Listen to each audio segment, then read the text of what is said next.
কেউ বাড়িতে দেখবেন বা রাস্তায় বা অনেকে অসুস্থ হয়ে পড়ে, হঠাৎ অজ্ঞান হয়ে যায়, যাকে বলি আমরা কার্ডিয়াক অ্যারেস্ট।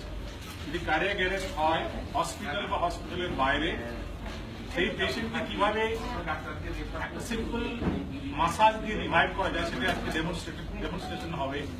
প্রথমে আমাদের দেখাচ্ছি দোলা ট্রেন সিস্টেম, তারপরে আমি দেখাচ্ছি।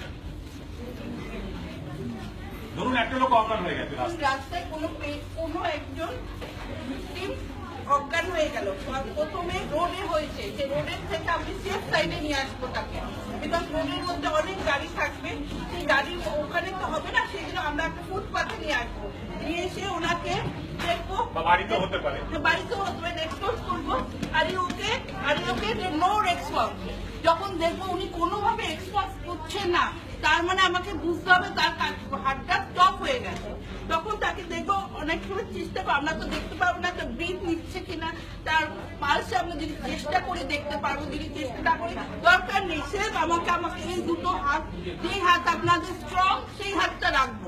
তারপরে আমি দেখবো বিটুইন টু নিপিল, আমাদের এই যে নিপিল আছে বিটুইন টু মধ্যখানে আমাকে এই হিলটা প্রেস করতে হবে। ওকে, এই হিলটা প্রেস করে আমি সোজা, আমাকে সোজা ওনাকে আমি সেফ সাইডে সোজা রেখে আমি এরকম ভাবে রাখবো, আমার হাতের আঙুল নিচে পড়বে না, তারা আমাদের যে রিপস আছে সেটা ভেঙে যেতে পারে।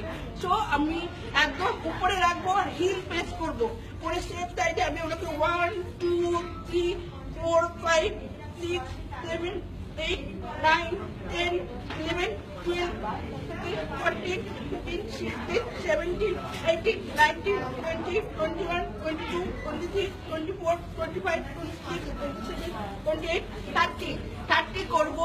30 হওয়ার পর আমি যদি একা থাকি তাহলে আমি এরকম করে একটা হ্যান্ডকারচিফ মানে রুমাল নিয়ে মুখে ব্রিথ নেবো, আমি ব্লো করবো, করার পর ওনার চেস্ট মুভমেন্ট করবে। এইভাবে আমি যদি 5 বার করি ওনার হার্ট চলবে। ওকে, এর মধ্যে আপনারা ফোন করে অ্যাম্বুলেন্সকে বলতে পারেন। এর জন্য কেউ ডাক্তারি স্বাস্থ্যের প্রয়োজন নেই, যে কেউ করতে পারে।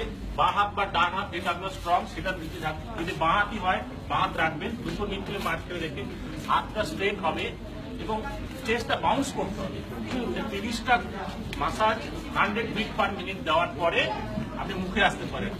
আপনার যদি ঘেন্না হয় বা মুখে থুতু থাকে তাহলে মাসাজটা কন্টিনিউ করবেন। 30:2 ইজ দ্য বেস্ট।